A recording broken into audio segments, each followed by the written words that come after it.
Caldwell-Gervais. In this video we're going to be looking at the Half-Life franchise, one of the top critically rated and highest grossing video game franchises in history. What makes it so great, however, is often very subtle, so we're going to be combing through the details of the games to figure out what it is that makes Half-Life so specifically Half-Life. We'll also be covering some of the single and multiplayer mods that grew up alongside Half-Life. It's a long video, so it's been divided into sections which you can find in the table of contents. If you're interested in a specific game, just head down to the video description and you can jump around from there. There are spoilers throughout, but it's a very old game, so chances are you've either already played it, or if you haven't played it yet, maybe this video will be the thing that finally convinces you to do it. Let's begin with Half-Life. Half-Life is a classic, in every possible sense.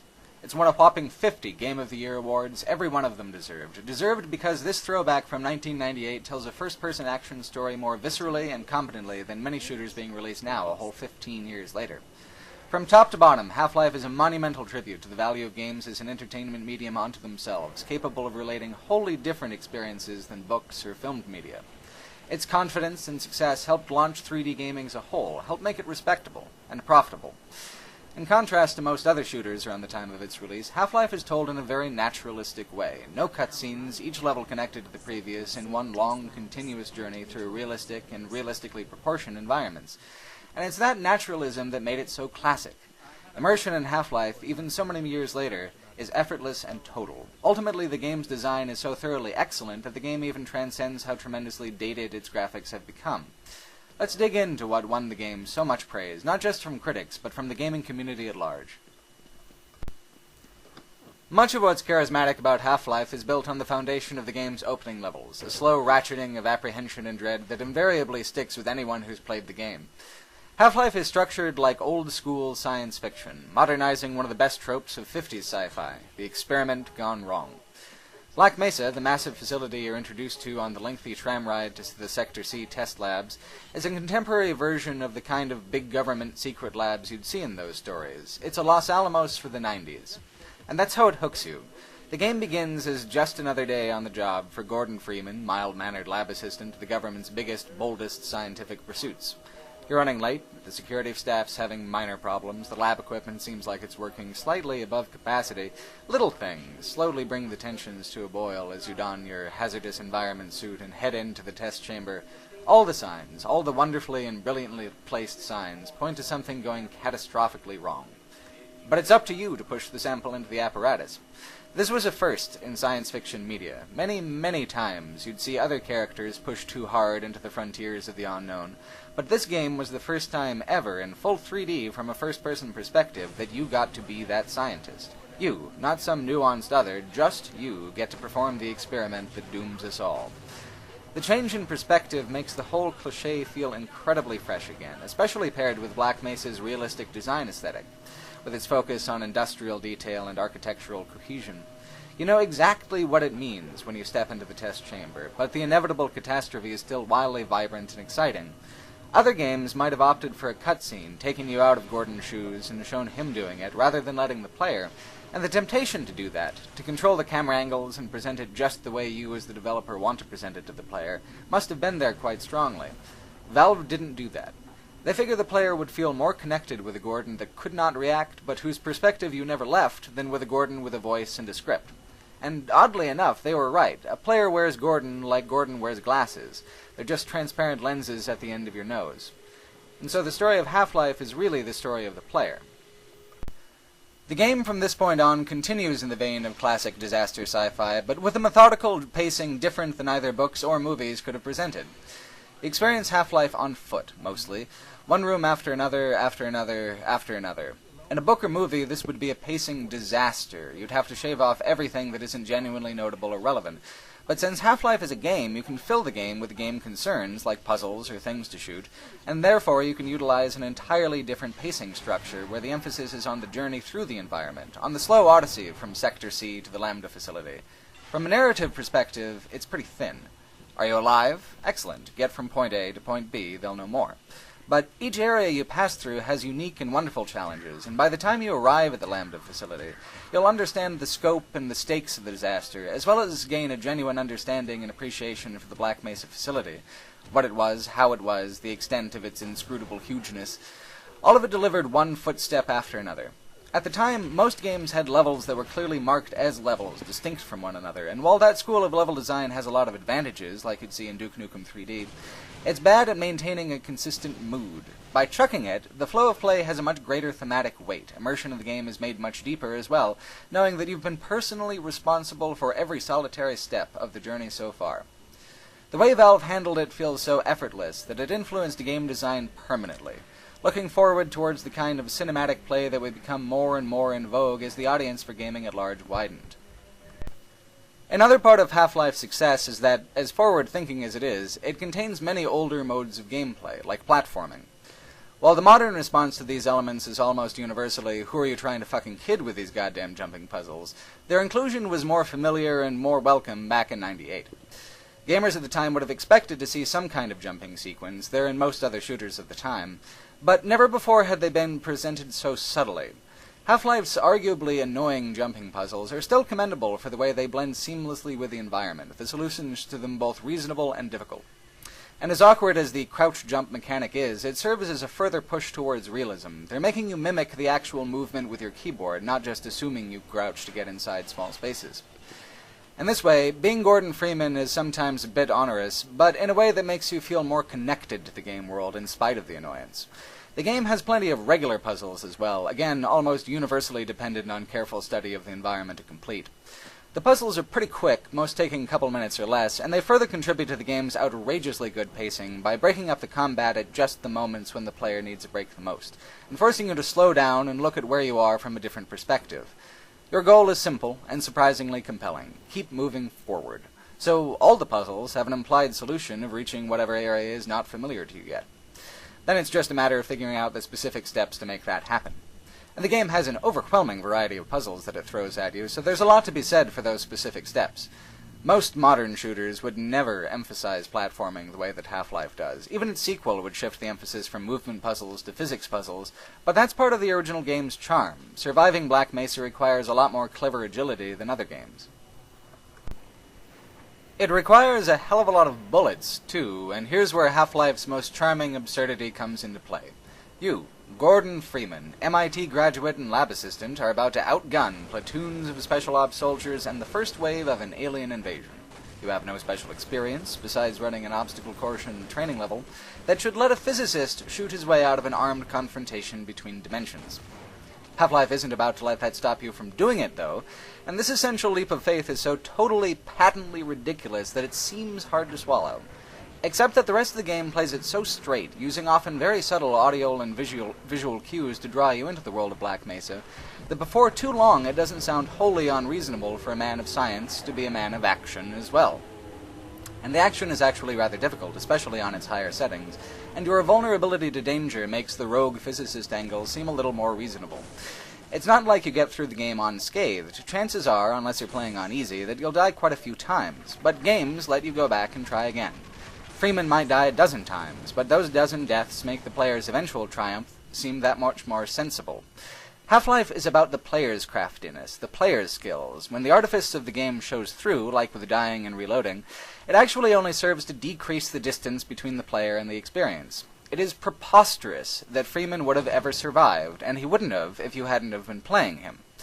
The other obvious game elements, like display and the menus, are downplayed and designed to fade into the background, a very smart, hard-to-mimic balance of self-conscious game design and naturalistic presentation. And it's another instance where a character with a voice wouldn't have worked as well. Gordon would have been expected to explain how he does the things he does. By letting the question slide, since you can't reply, the obvious answer serves as the legitimate one.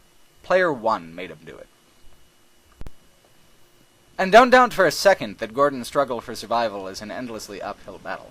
Especially for a game released in 1998, the enemy artificial intelligence is superb.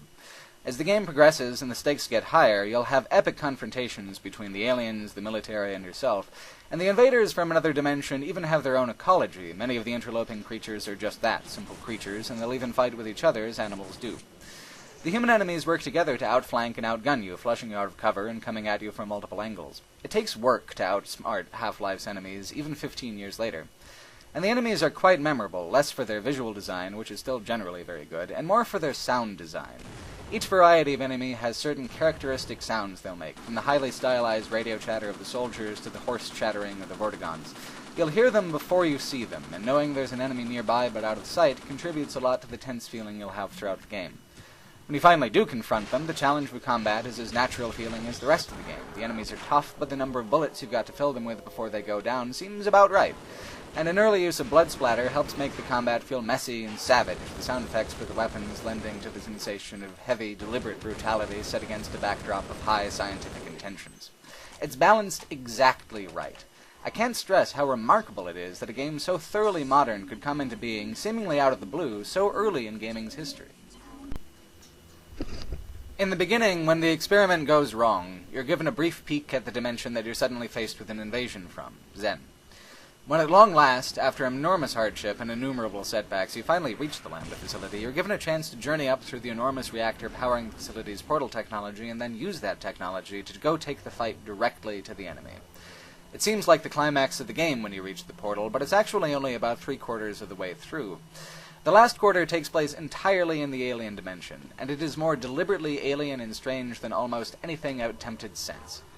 After so much focus on realism, it all gets thrown away to focus on a dimension where nothing about the environment makes sense, and the puzzles you have to solve operate on a totally different set of logical assumptions.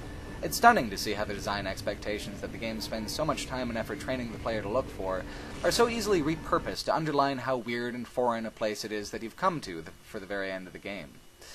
On the flip side, a lot of the level design in Zen, particularly in regards to jumping puzzles, is obtuse and aggravating.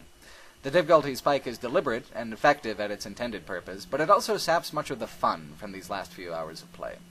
Certain parts of Zen are brilliant, but they're dragged down hard by the parts that are spitefully problematic. Even if it's not that fun, though, the challenge of it and the satisfaction of besting those challenges keep the game compelling and carry it along to the game's boss fight, one of the weirdest, most complicated boss fights in video game history. Personally, I think it's much too complicated. The fight is so long, with so many different challenges, like solving jumping puzzles while dodging teleporting attacks that reset your progress and make you solve yet more jumping puzzles, that beating the game in its entirety is dependent on having an incredible amount of patience right at the very end of a very long experience. And the ending is so good, so weird and inventive, that hiding it behind a battle as frustrating as the one that they give you seems kind of unfair. In recent years, boss fights have given way to climactic sequences, all-or-nothing battles against waves of regular enemies with extra conditions, instead of pitting you against one weird, massive enemy with a totally foreign set of vulnerabilities and strengths. Half-Life 2, for example, has a climactic sequence and not a boss fight, but Half-Life is too much a part of 90s game design to do otherwise.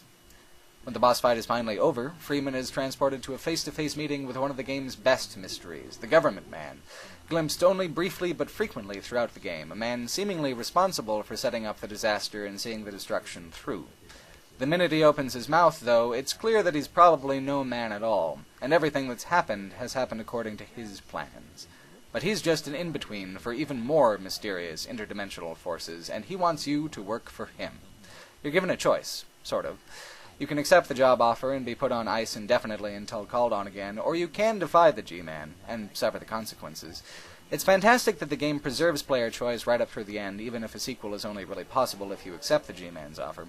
From the minute that you step on the first tram to Sector C to the moment that you step off the last tram to destinations unknowable, a player knows that they have owned every step of Freeman's incredible odyssey of science and blood. Half-Life has 2 official add-ons presenting different perspectives on the same disaster, and both are excellent.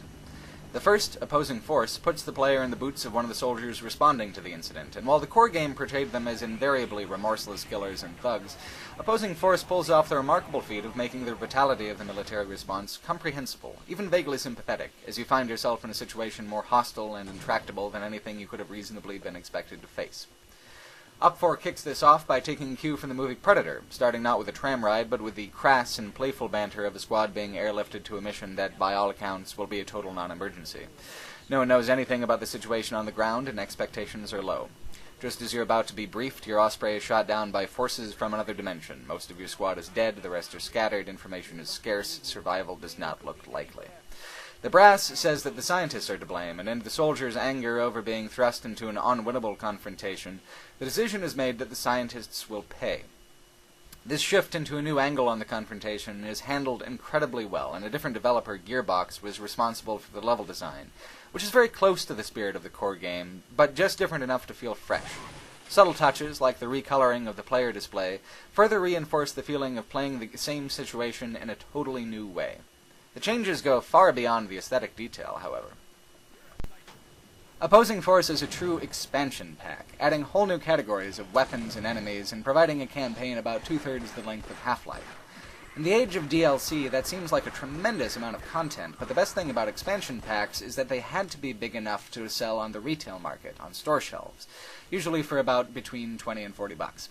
Living up to the original game was obviously a major goal, partly out of an obvious affection that Gearbox has for the source material, and partly because a major expansion like Opposing Force was great business sense. The weapons, like a light machine gun, a sniper rifle, and a very strange portal gun, are all great additions to the game, and prove very useful in taking down the wide assortment of new and old enemies you'll face. The great thing about Opposing Force is that, as a trained soldier, you immediately seem more qualified to handle an alien invasion, and the threats you face are ramped up accordingly. Later in the expansion, you'll fight alongside a full squad of soldiers over a several-block, all-out ground war against the new, tougher aliens. It's a totally different feeling than barely scraping by as Gordon Freeman. The inclusion of squad mechanics, like having medics, different varieties of soldiers, and engineers to blowtorch open doors, just like they deployed against you in the original game, make the combat feel more robust, and the stakes higher. You're the ones who are supposed to handle the situation, but the situation is way beyond your capacity to manage. The game also takes place deeper into the Black Mesa conflict, letting the player actually catch up with Freeman in the Lambda teleportation chamber, putting the first third of Opposing Force during the same time frame as the last quarter of Half-Life, with Freeman already out of the picture. Meanwhile, you'll try and fail to evacuate, briefly visit Zen, and attempt to foil a plot to destroy Black Mesa with a nuclear warhead. Gearbox's grasp of what works best about Half-Life's level design is very solid, and the same kinds of industrial mazes that were so enduring in the core game are expanded on nicely in this expansion. Gearbox isn't quite as good about realistically blending the puzzles and the combat, however, and the puzzle sequences seem obvious and abrupt much of the time, and are usually a little more irritating and a little less imaginative than the core games. But it works, and mostly it works wonderfully. Opposing Force ends with another boss fight, this one much less obtuse, but equally irritating, requiring the use of a weaponized barnacle to pull yourself between turrets while exposing the weird worm thing's glowing vulnerable spot over and over again.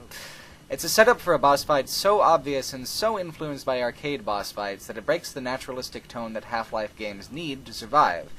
Beating Opposing Force is easier to figure out and easier to accomplish than in Half-Life, but it's so ham-fistedly done that it's hard to say that it's actually any better than the impossibly frustrating fight from the core experience. But an uninspired victory is still a victory. The G-Man then comes to visit Corporal Shepard, your character, saving you from the nuclear blast that you've been thwarted in preventing. Black Mesa is destroyed. Then the G-Man strands you in a void, unable to ever share any information you've learned, but on hand in case you prove useful. That's the last thing you'll ever hear about Shepard in the whole franchise, although a Half-Life 2 mod called Awakening unofficially continues the journey. It's kind of an anticlimax, though it has made many people curious if Corporal Shepard has a role yet to play in unreleased installments of Half-Life. The next expansion would come out mid-2001, quite a while after Half-Life's release. It would include a free copy of Opposing Force and the High Definition Pack, a minor makeover for the game's textures, most notably weapons and enemies, that would also retroactively change textures in the original Half-Life. As released in 1998, the game was noticeably a little blander and a little fuzzier. The changes aren't major, but they do make the game a lot crisper looking. This whole video, for example, was filmed with the HD pack enabled. The main product was Blue Shift, the story of the Black Mesa disaster told through the eyes of the security guard you see stranded on the platform at the very beginning of the original game.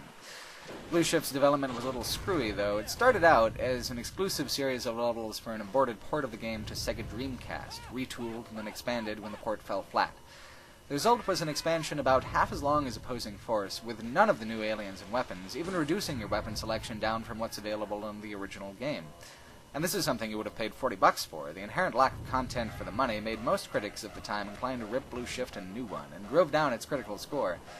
What Blue Shift actually was, though, in terms of format, was DLC, a short, new story branching off the main campaign that should have been priced at like $10. But dial-up was still the reality for most people back in 2001, and digital distribution wasn't practical yet, so the company had to make a profit with Blue Shift as a retail product, even though it didn't remotely live up to the content expectations set by Opposing Force. Looking at Blue Shift as if it were a piece of DLC, though, especially now that it's free to anyone with a copy of Half-Life in their Steam account, shows the game in a much more positive light. Blue Shift benefits a great deal from its shortness and the motivations of its character, Barney Calhoun. Seeing Black Mesa from the perspective of a petty employee is great. The scientists are dismissive of you, you're not authorized to know anything about where you are, what you're doing. Your job is difficult, it's confusing, and it's thankless.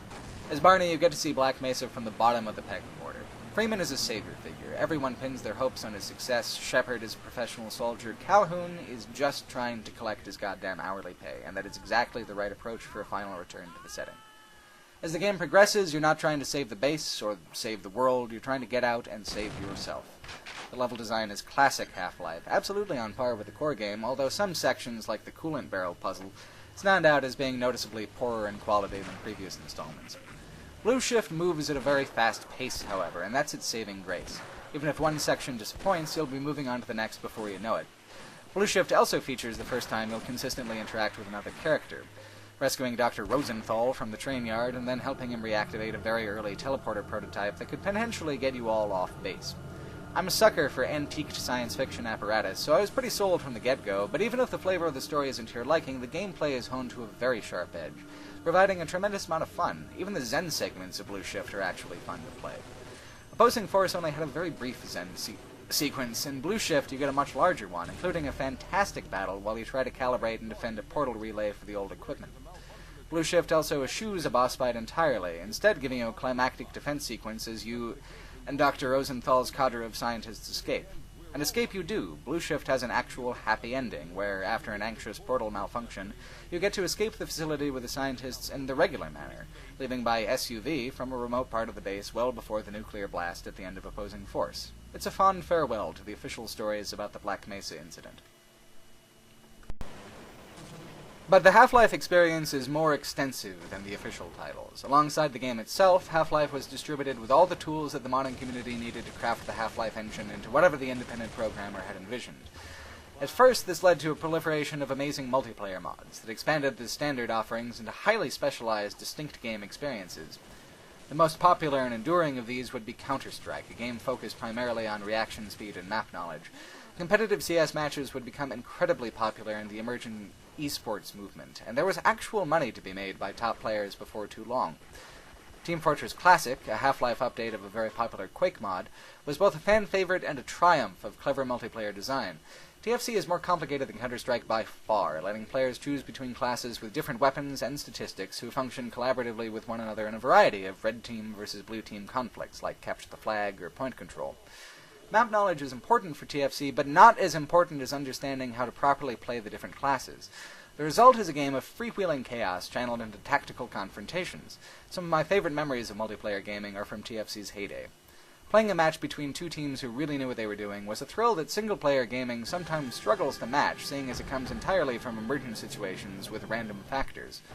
TFC wasn't the only class-based game in town, however. There's also Day of Defeat, the phenomenal World War II team mod. Day of Defeat was my personal favorite, as it brought together the quick respawn weights of TFC with realistic damage models of Counter-Strike, all playing out across very cleverly designed maps with many twists, turns, and secret routes, fought with class-specific weapons that are as fun as they are varied. Each and every one of these multiplayer mods was so good that Valve would acquire them as its own, releasing official retail versions of all of them, mostly unchanged, alongside Half-Life 2. But as far as Half-Life 1 goes, they're mods, which means they're free. Back in the day, if you bought Half-Life, you weren't just buying Half-Life, you're getting a whole constellation of truly fantastic independent work as well.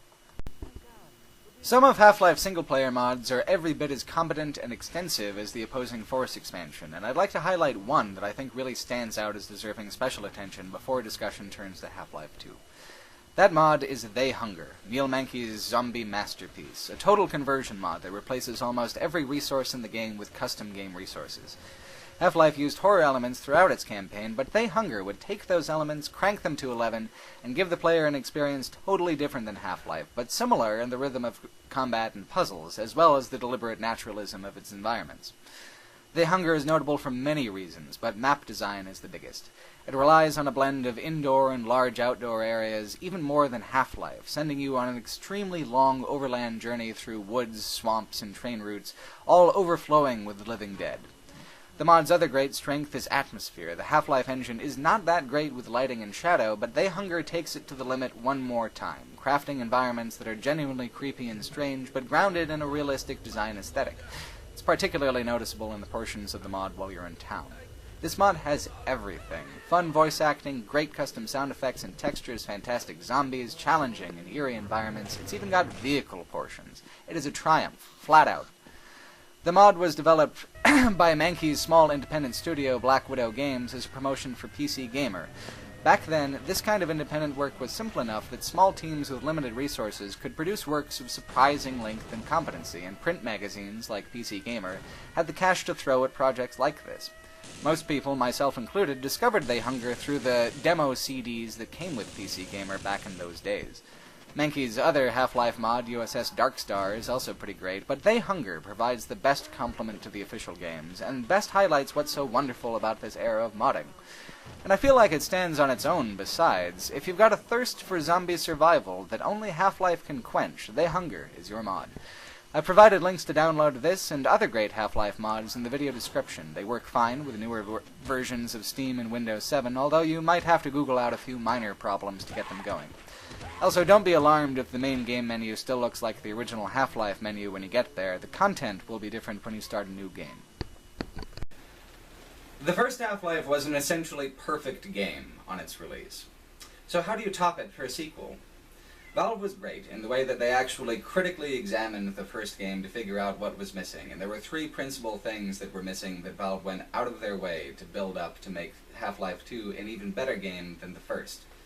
That's emotion, graphics, and a sense of scale of combat and conflict outside of your immediate surroundings. Half-Life 2 really kicks it up a notch in all of those categories to bring a game experience that's even grander than Half-Life 1. Where Half-Life was a new perspective on the cliches of classic disaster sci-fi, Half-Life 2 is an incredibly imaginative and unique take on the totalitarian dystopia.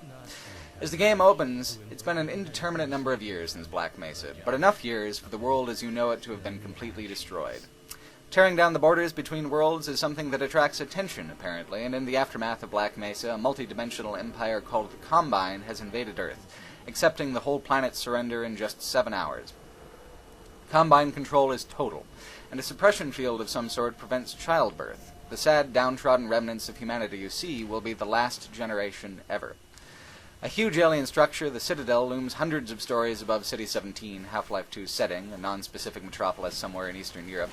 The man responsible for the surrender, Dr. Breen, was the administrator of Black Mesa mentioned so cryptically in the first game. He serves as the face of Combine occupation of Earth, and the game's principal antagonist. But if you think Breen's going to be some sinister and mysterious figure, you're wrong. The minute you step off the train and see his smiling face and hear his smiling words, you know you're not dealing with a despot, you're dealing with a sellout.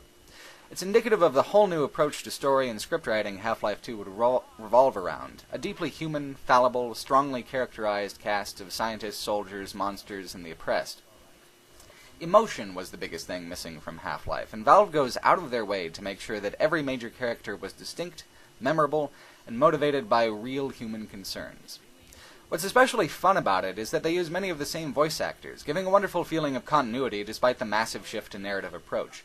You don't spend a huge amount of time with the characters, but it's their concerns, their needs, your connection to the characters that sustains a player's motivation throughout the game. Breen is a fantastic example. As the game begins, he is just so damn comfortable up in his tower, a fine Persian rug covering the cold, otherworldly steel of his office atop the Citadel. Humanity was doomed anyway. With submission, at least there's a chance for survival in some capacity, right? And what harm is there if it works out a little better for numero uno than the rest of the world? It's Breen's self-satisfaction that makes the player so much more inclined to topple him from power than if he was portrayed as a blood and power-hungry dictator. Throughout the game, you'll see how essentially powerless Breen really is, what a pathetic pretender he's been, presiding over the end of the world in a turtleneck sweater. The first game didn't even have a specific antagonist. Black Mesa itself, every part of it in every way, was your principal opponent. Having someone to fight with instead of something to fight through is a great design shift. Those on your side are even more masterfully done. Barney Calhoun, Blue Shift's protagonist, is back again in the first friendly face you'll encounter in Half-Life 2, working undercover with civil protection. You may not remember Dr. Kleiner and Dr. Eli Vance very well from the first game since they didn't have names at the time, but these scientists from the Sector C test labs also make a welcome return. There's also Vance's daughter, Alex, a new character who serves as Gordon's sidekick for portions of the game. Even the Vortigaunts are allies now, it having panned out that the creature you defeated at the end of Half-Life was keeping their race in servitude. All of them greet you like an old friend, and the tremendous warmth in the voice acting is hard to resist. They're such likable characters, every one of them. A lot of why they come off so strongly is also that the Source engine, which Valve developed for Half-Life 2 and which has powered almost all of their subsequent releases, can do incredibly complicated facial expressions, and do the transitions between those expressions in a way that looks genuinely natural. Half-Life 2 was one of the very first games to have characters express an array of emotions and moods non-verbally. It had some of the first technology capable of doing that. As time's gone on and graphics have gotten better, the characters that populate Half-Life 2 don't seem any less vivid because of it. It's a perfect example of pushing the technology forward in a way that lets the artistry flow more easily. One thing they didn't update, however, was Gordon. The temptation to give Gordon a voice must have been even stronger in developing the second game, with how deep the interactions between characters would be, but Valve once again resisted. And they did it in a way that's so quirky it actually contributes a lot to the game's charisma. Everyone acknowledges that Gordon's unusually quiet, but no one makes a big deal of it. You're included in what's being discussed, but with a friendly understanding that you're not much of a conversationalist. When emotions run high, this is a particularly solid choice, and against expectations, the game is actually a lot stronger for letting how the player feels and whatever the player thinks be the way it is, with any expectation of feedback on Gordon's part removed. So with a new setting and no voice, how do you make the player feel like they're playing the same Gordon Freeman as the first game? Again, Valve went the understated route, and came out on top because of it. It's the HEV suit, and its symphony of sound effects, all of them back again and sounding a little smoother but otherwise unchanged. Old sound effects in a new setting seems like such a simple element that it wouldn't be the principal way to tie the experience of being the same Gordon in different games together, but it is. And it's part of what makes Half-Life so specifically, indelibly Half-Life. The environment wasn't given any less of a role on account of the new focus on character and narrative, however. In nearly every way, City 17 and its environs are more impressive and majestic than Black Mesa. Like the first game, the great strength of Half-Life 2 is its unbelievably natural presentation and pacing. The entire game is told in first person with no cutscenes, every mile of your journey told continuously. The environmental details are much, much better, however, and every step of the way you really feel like you're gunning your way through Earth's final days. The oceans are being drained, the invasive ecosystems of other dimensions have slipped through, turning the wilderness into something more savage and strange than ever before. Humanity lies cooped up in its crumbling, useless cities, stripped of names and purpose.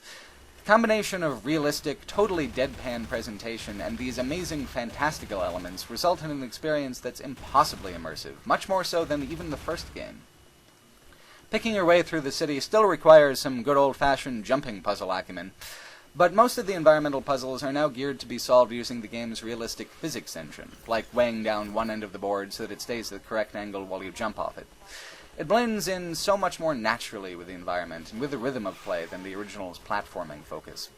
Navigating the world of Half-Life 2 requires a lot of cleverness on your part, and the game is very obtuse about where you're supposed to go next, but in a way that's fun, that reinforces the rogue physicist in over his head angle that the game has for the player. You cover a tremendous amount of distance comparative with the first game as well, thanks to an overall very long game length and a couple of vehicle sequences that last for quite a while and span across many miles. Root Canal, where you pilot a small airboat through City 17's canal system to a dam on the outskirts of the metropolis, is a little too long, and often a little too vague in some of the puzzles that you'll need to solve to continue.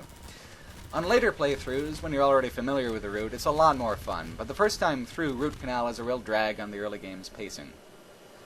The next vehicle sequence, though, has you piloting a buggy up the coast from City 17 to the prison of Nova Prospect along the decaying highway leading north.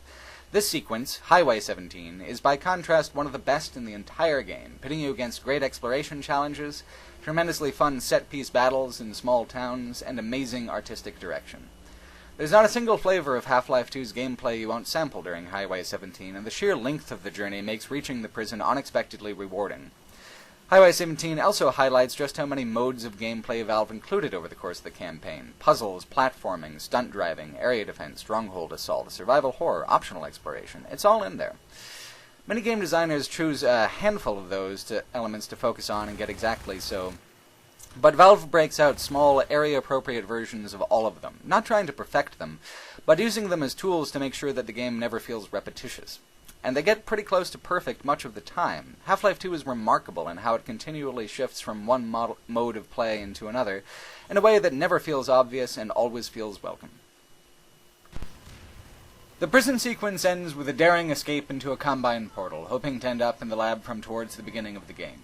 Your teleporter malfunctions slightly, though hardly unexpectedly, and you arrive several weeks later. In the meantime, armed revolution has begun, your destruction of Nova Prospekt inspiring the city to go for broke and take back humanity's destiny. Its genius design, actually, hiding Freeman in the quantum foam for a few weeks while the plot develops, was the perfect way to let the entire situation change without sacrificing the one foot after another pacing that's so critical to Half-Life. The last third of the game is a predominantly block-by-block battle towards the Citadel during the armed revolution of City 17's populace, and it's probably one of the best extended action sequences in gaming history, a kind of War of the Worlds Stalingrad with fully automatic weapons. Delightful, in other words, just delightful. While the sequence is fun and wonderful on its own, it's the way it adjusts the scale of combat and the stakes of Freeman's endeavors in relation to the rest of the game that makes it so great. You've gone from fugitive at the beginning, hiding the margin of City 17's decaying infrastructure, hunted constantly, to rescuer, speeding through a dying world to save an old colleague, meeting the enemy on their own terms, and now it's your turn to be revolutionary, a bright orange cog in the great machine of human liberation. The stakes are greater in terms of gameplay as well, and a standoff between Striders and Combine soldiers in a half-destroyed apartment block serves as a tremendously difficult, though cleverly designed, climax to Half-Life 2's gunplay. When you reach the Citadel at long last, it's one of those game moments that just stays with you always, partly because of the length of the build-up to the moment, and partly because it's an artistically brilliant structure with a hugely unique aesthetic quality and architecture. I'd like to take a moment and single out what an amazing artistic achievement the Combine and the Citadel are. As classic as Half-Life is, nothing in it approaches the unique look and feel of the Combine in Half-Life 2. The industrial designs are brutal but flowing, an engineering aesthetic that really is alien-looking, but natural at the same time, and how absolutely confident and cohesive its presentation is. The way humanity has been accommodated to meet only its most basic physical needs, and then only very clinically and uncaringly the way the blue steel of the Combine consumes both the cities and the people of the Earth, it all adds up to an antagonist whose vastness seems as incomprehensible as its motivations. So the moments of victory you pry from the Combine seem like truly meaningful victories. And when you reach the Citadel, you feel that moment of victory is so tantalizingly close. But there's a beefy chunk of game left. You get your all-is-lost moment with Dr. Breen. You get a supercharged gravity gun instead of regular weapons. You get a tremendously well-crafted climactic sequence trying to shut down a massive interdimensional portal. You get a hell of a lot in the last half hour of Half-Life 2. Many games struggle with maintaining their quality through the very end, either getting so wrapped up in plot as to ignore gameplay, or making the player so overpowered that the rhythm of the game is adversely affected. Half-Life 2 not only maintains its rhythm, it's improved with the exotic-level architecture and gameplay shifts. It's such an improvement over the fight at the first game's climax, it's like night and day. But as charismatic and wonderful as Half-Life 2 is, it answers very few of the questions that it asks, and it ends on a hell of a cliffhanger.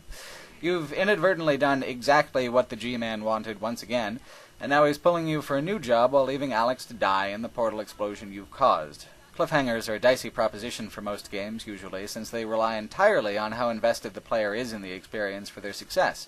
But for Half-Life 2 has gone to such incredible lengths to make not just the journey seem real and meaningful to the player, but also the world and its inhabitants. The way Half-Life 2 is constructed is so clever and understated that playing it, enjoying it, and investing in it is as easy as breathing.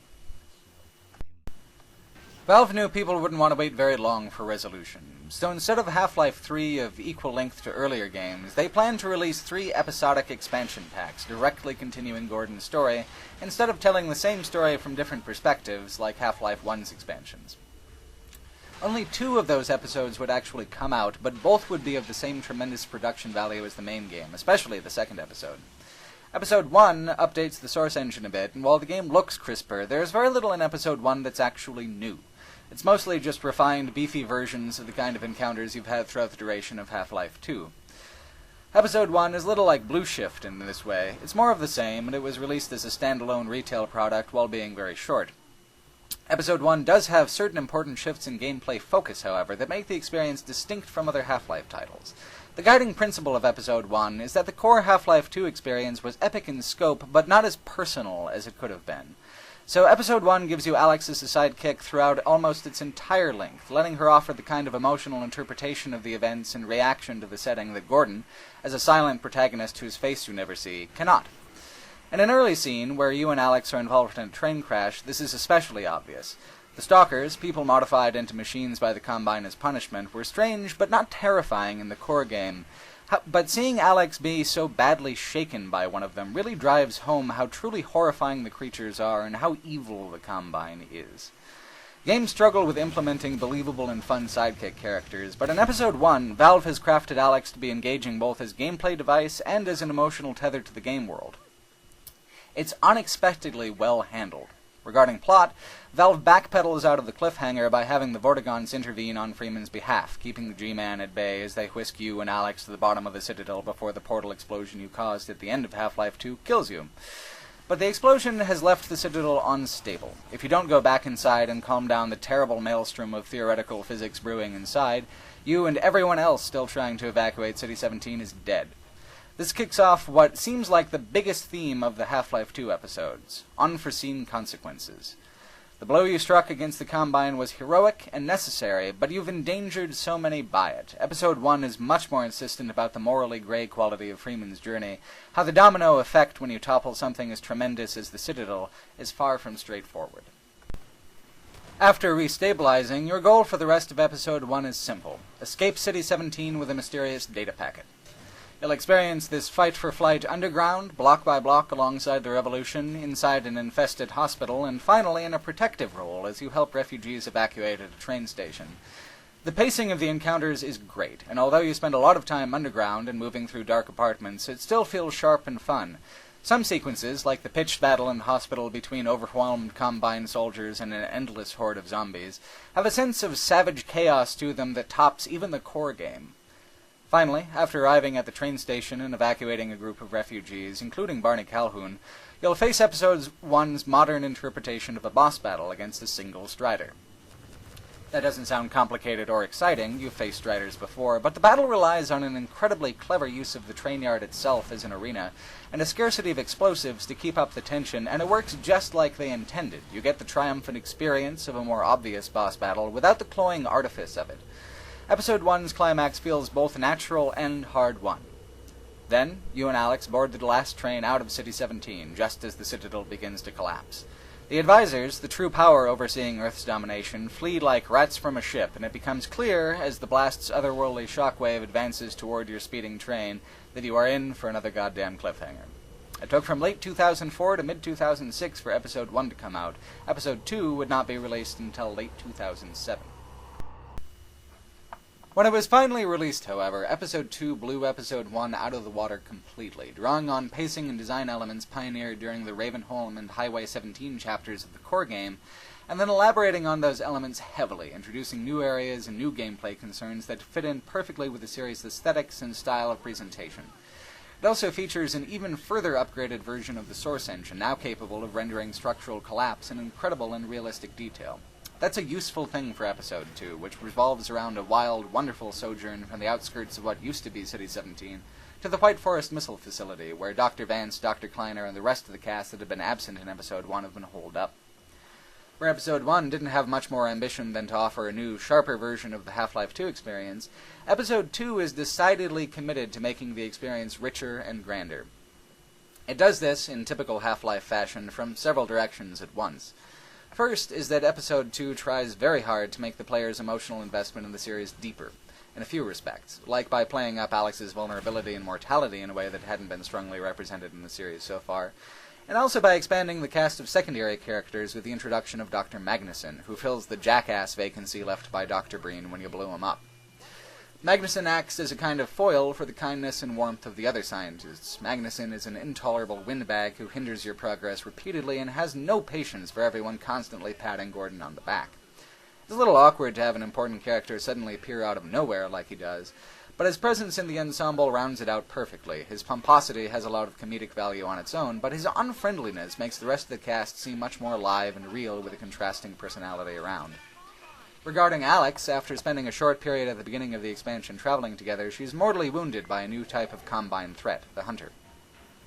Vortigaunt step in to save her, but first you've got to venture through a system of mines infested with antlions and headcrab zombies to harvest the royal jelly from another dimension to facilitate her healing. It's kind of ridiculous, and the mines and this subplot comprise one of the weakest sequences in the entire Half-Life catalog. There's not much enjoyable about it, besides some new enemies and a couple of clever puzzles. For the most part, the first hour or two of Episode 2 is a badly paced slog through uninspired and underlit underground labyrinths. As a way of connecting you to the game world, it doesn't work, and it feels like Episode 2 really begins when you step outside the mines finally with a restored Alex. Doesn't work well at connecting you with Alex either, because while the scene of her wounding is shocking and well handled, the whole Sleeping Beauty bug hunt the game's about to throw at you is cliché enough to undo the tension built by the first scene. Episode 2, After the Mines, has some of the best gameplay and set-piece storytelling that Half-Life has to offer, but even if Episode 1 wasn't as impressive in those departments, it did do a better job of connecting the player to Alex. One misfiring chapter is hardly enough to drag down the totality of the Episode 2 experience, though, and afterwards the game really does open up into something special. Your first step, after a surprise confrontation with enormous antlions, is to make your way down through a headcrab-infested outpost, across a toxic river, and up a broken highway overpass to retrieve the car you'll need for Episode 2's lengthy, amazing vehicle sequence. And it's no buggy this time. While it still has the torn-apart and re-engineered look that's so characteristic of Half-Life 2, this time you are very recognizably going to be driving a '69 Dodge Charger, and it is surprising what a difference having a real-world object like a Dodge in Half-Life's fantastical universe makes. Saving the world is just more fun with Mopar, no two ways about it. The driving sequence with the Charger isn't nearly as complicated as Highway 17, nor does it have as many varieties of gameplay, but the environmental design is much stronger, the route better designed and more scenic, and the several checkpoints and ambushes you'll have to work your way through are hugely fun and very cleverly crafted in regards to challenge and pacing. You'll also come face to face with one of the game's true villains, an advisor, hiding in a barn of all things now that the Citadel is destroyed. If you couldn't get a solid glimpse of one inside an alien skyscraper, what are the chances you'll run into one just traveling along a byway? Quite low, and that's what's so effective about the scene. It's weird and brutal right at the moment when the game was seeming more realistic and less dangerous than usual. When you reach the White Forest facility, you deliver the data and get a long reunion with all your old favorites, as well as Dr. Magnuson. Then it's up to you to defend the silo while the satellite is readied for launch. You're introduced to a new game device, explosives that you toss with the gravity gun and then stick them to striders, which you'll need because you're about to experience the largest, most feverish battle in the whole of Half-Life. Episode 2's action rolls to a close with this incredible climactic defense sequence against waves of striders with hunter escorts, up to 3 at once, who slowly work their way from many different directions towards the silo, destroying buildings in their path, removing an access point to your explosive supply with every building they destroy. It's a whole new structure of play for the series, and you're introduced to it in a way that teaches the new mode to you very quickly, and then cranks up the difficulty steadily.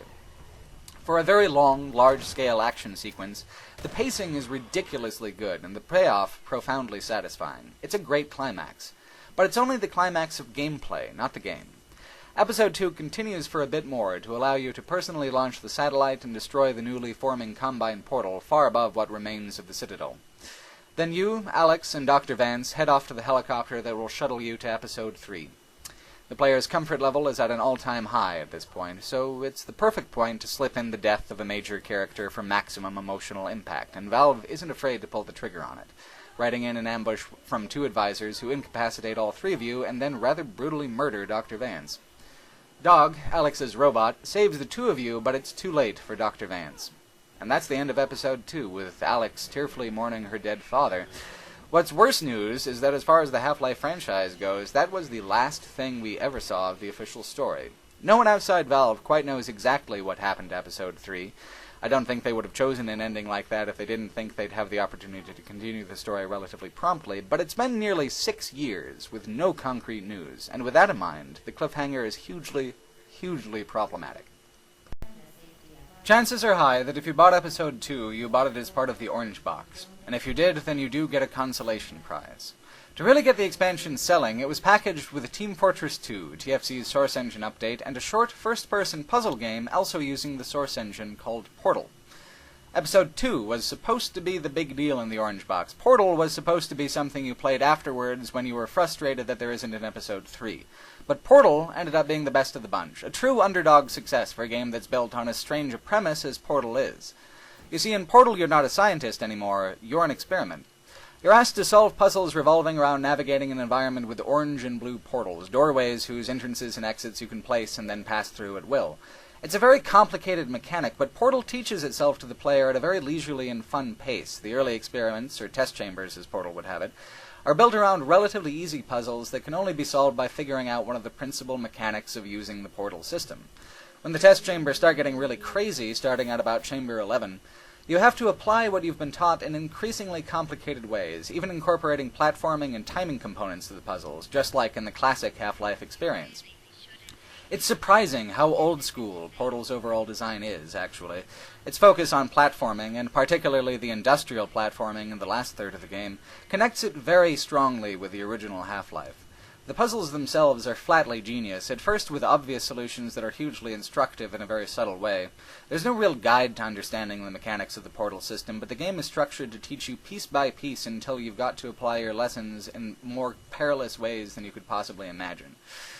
The way the game challenges a player to use their brain in a spatially creative manner feels great, and its cleverness in instructing the player at how to do it is spectacular, but these are not the reasons why Portal is the best game in the Orange Box.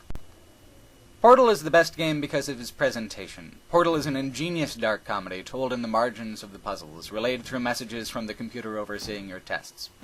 It offers helpful information and inane observations at first in a cheerful but clinical tone, seeming to be just some pre-recorded digital proctor. But as the puzzles get more complicated, the messages become more sinister. It isn't entirely clear that you had a choice to participate in the tests, and then the tests become deadly, and the same cheerful, clinical tone of the messages you've been receiving persists, at first actively lying about the deadliness of the environments, and then later gleefully impressing on the player how many ways there are to die. As the game continues, you get a glimpse into the industrial crawl spaces behind the test walls, some of them showing signs of long-term occupation, which is hugely unsettling, against the extremely sterile look of the test chambers.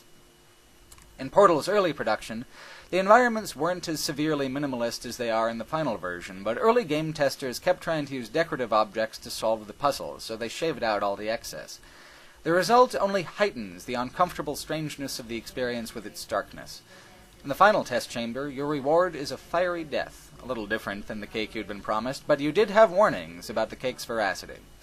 You're given just seconds to figure out an escape, and nothing tells you to escape, just your instincts as a human and a gamer not to be thrown into a pit of fire.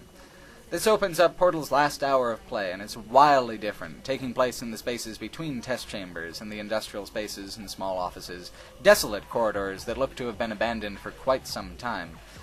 And it turns out that the messages you've been receiving aren't recordings. The whole facility is being administered by an artificial intelligence, GLaDOS, and she is less than thrilled with you for not being dead.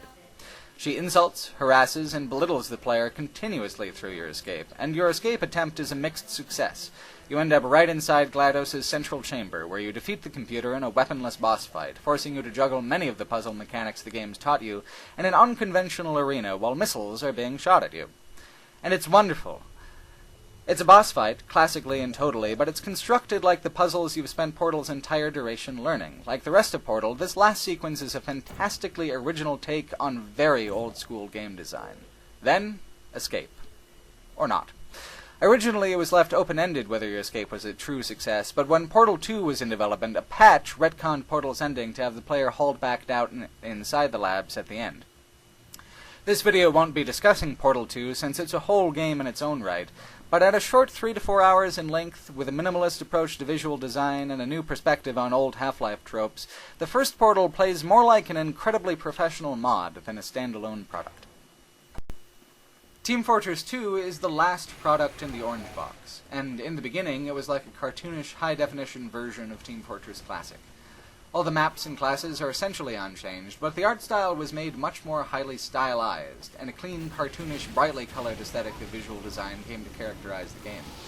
Gameplay was always wild and exuberant, the new art style suited it well, but as time went on, Team Fortress 2 went through many major updates and revisions, adding weapons and decorative clothing and armor that you had to unlock through chance or by meeting certain conditions.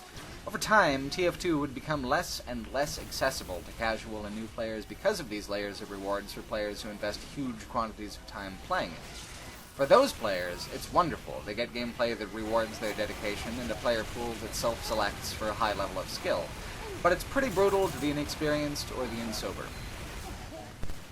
As dissimilar as TF2 became to TFC, the source versions of Counter-Strike and Day of Defeat stayed relatively true to their roots. Counter-Strike Source would stay so wildly popular that it would get a second retail release, Global Offensive, in late 2012. Counter-Strike rewards long-term players even more than TF2 does, and in a less gimmicky way. Players who are really good at Counter-Strike are so good that players with less skill are just completely fucked. Over time, a process of attrition has eliminated a middle ground of average players. A round of CS lasts about 90 seconds, and if you die 25 seconds in, you have to wait until the round is over. If you die 5 times in a row like that without getting a kill, you've spent most of your time just waiting around to die again.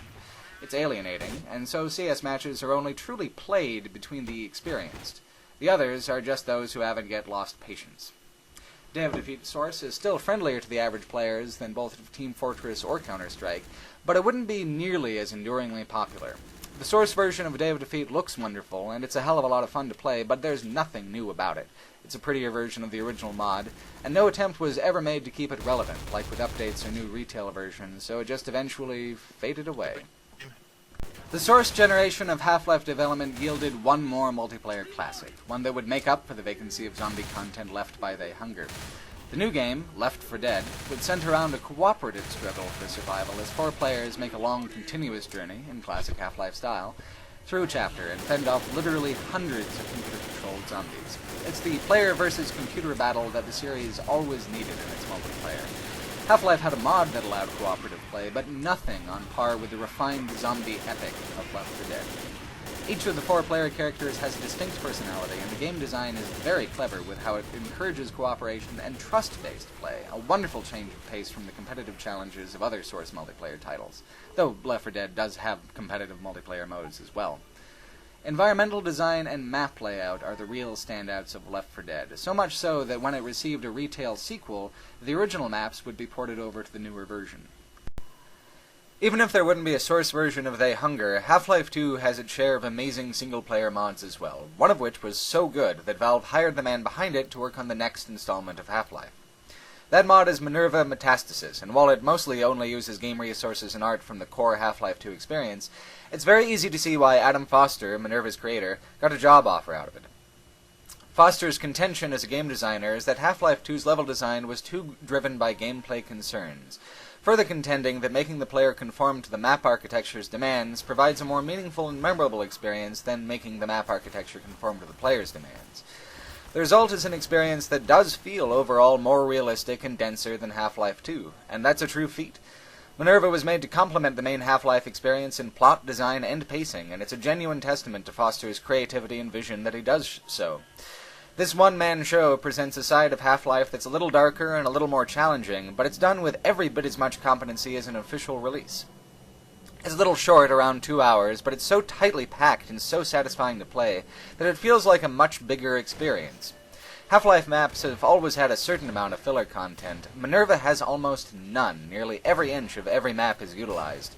MINERVA is a great way to experience the fight against the Combine again before the next official Half-Life title, and since Foster is now a developer for that future game, playing MINERVA gives insight into some of the design values we might see represented in the next installment of Half-Life.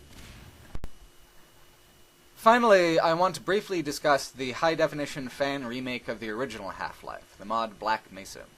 In development all the way from 2004 to 2012, Black Mesa was finally released as part of Steam's Project Greenlight, an endeavor aimed at putting independently developed games into the spotlight.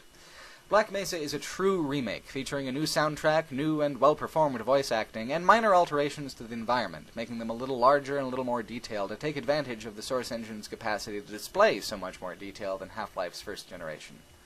All of the changes are very well chosen, and while Black Mesa is a little different in a lot of ways, all of them are done out of love and respect for the original game, trying to enhance the intentions of the source material and smooth out the rougher edges. I feel like the Black Mesa team succeeded beyond all reasonable expectations. If you've never played the first game, Black Mesa is how I'd recommend doing it. And even if you haven't played in a long time, Black Mesa will remind you why the original was so singularly remarkable in the first place. So since 2007, when Episode 2 was released, Valve has released Left 4 Dead 2, Portal 2, Counter-Strike Global Offensive, and more. But no Episode 3. And at this point, it's not very likely we'll see it in the episode format. Especially in recent years, each new Valve release has gotten an obligatory "Source Engine's getting too old" comment from professional reviewers, and while I think that the Source Engine has plenty of life in it yet, you have to keep in mind that Half-Life is Valve's flagship title. It's what made the company so strong, that and Steam, and it's deeply important for the company to play this one exactly right. And it no longer makes much business sense to release short episodic content on an aging engine, not almost 6 years later.